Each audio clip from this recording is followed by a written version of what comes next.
Adaptação. Até aqui, o paradigma masculino, em sua má interpretação, em sua sombra, impôs às nossas vidas o valor da força, o valor da rigidez. E numa sociedade baseada na força, na rigidez, na dominação, o ideal de dominar, como se dominar fosse a luz e ser dominado fosse a sombra, fosse as trevas. Dominar fosse a felicidade, ser dominado a infelicidade. Baseado nisso, nós temos feito todas as nossas guerras, a luta de classe, a guerra dos sexos, o conflito entre nações, religiões, partidos. Praticamente por todo lado, nós impusemos, nós colorimos, nós aprisionamos nossas vidas nesse paradigma. Vem emergindo um feminismo,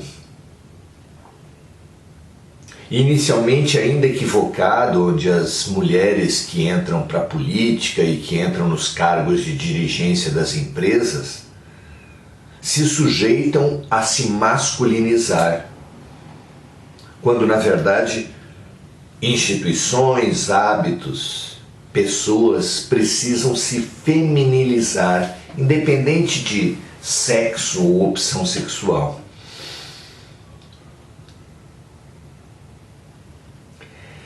A par das culturas, das crenças, dos preconceitos, o feminino, a adaptação, a resiliência, sempre foi a maior força.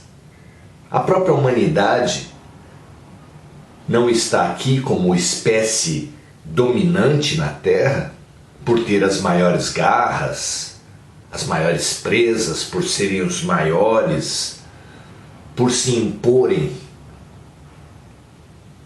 mas por se adaptarem a qualquer situação. A própria teoria da evolução fala que a evolução das espécies, a força das espécies, a prevalência de uma espécie ou subespécie sobre a outra se dá pela adaptação.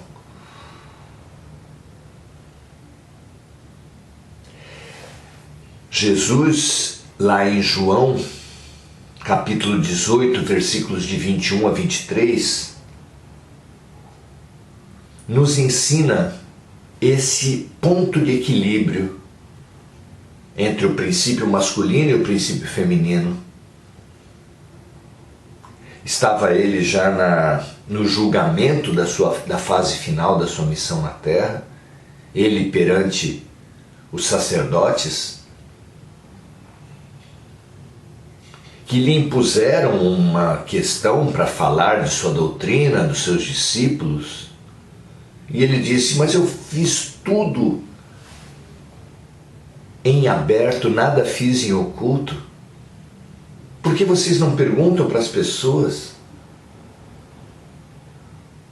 E aí é que entra essa passagem, onde se lê: e tendo dito isto, um dos servidores que ali estavam, dos sacerdotes, deu uma bofetada em Jesus, dizendo: assim respondes ao sumo sacerdote? Respondeu-lhe Jesus: se falei mal, dá testemunho do mal. E se bem, por que me feres? E Anás mandou manietado ao sumo sacerdote Caifás. Até aqui nós temos nos realizado realmente, buscado essa pseudo-realização, essa realização ilusória de nos exaltar pela humilhação dos outros. É claro que só os incapazes de crescer se iludem com o falso crescimento com a falsa sensação de crescimento que dá a diminuição dos outros. Como se o nosso ditado fosse: se não sabe crescer, corte a perna dos outros.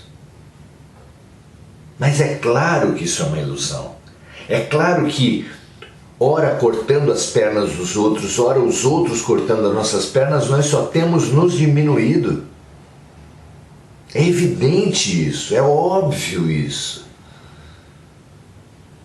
Quem ganha uma guerra se morre-se tanto de um lado quanto do outro? Quem realmente ganha? De quem realmente é a vitória desse padrão de vida que nós temos alimentado até agora? Nós exigimos o serviço dos outros, mas só obtemos trabalho. Nós precisamos de carinho, mas só obtemos obediência. Nós ansiamos por amor, mas só temos temor. O próprio Deus que nós concebemos era um Deus a quem se devia temer, era um Deus de ira, um Deus de vingança, um Deus dos exércitos. É preciso maturidade para compreendermos o Deus de justiça e de misericórdia, que para criar filhos, para ser professor, para ser chefe, para todas as funções na Terra, nós temos que considerar esses dois princípios do acolhimento, do colo e do limite do certo, da justiça. Só um dos dois não se sustenta, não cria filhos, não educa, não faz relações boas e saudáveis. É tempo já de nós amadurecermos. É tempo já de nós descobrirmos que a força real se dá de um vegetal, se dá pelas raízes profundas e pela flexibilidade na superfície. Na superfície, todos nós precisamos cultivar a flexibilidade. A imposição de um ego sobre o outro é guerra, é humilhação, é vingança, é paralisia, é retrocesso. Mas a mesma flexibilidade que nós temos que ter na superfície, como o bambu, como a árvore flexível, precisa ser apoiada por raízes fortes e profundas. Então, na superfície, no ego, nos costumes, sejamos flexíveis, mas nos princípios, naquilo que nos sustenta, naquilo do que nós nos nutrimos,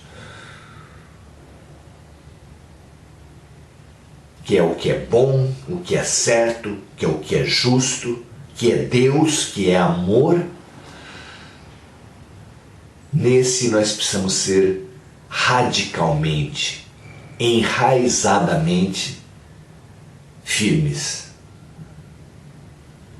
Isso é que nos dará resiliência, isso é que nos dará força para enfrentar ventos e tempestades e depois deles nos apresentarmos retos, vivos, sadios.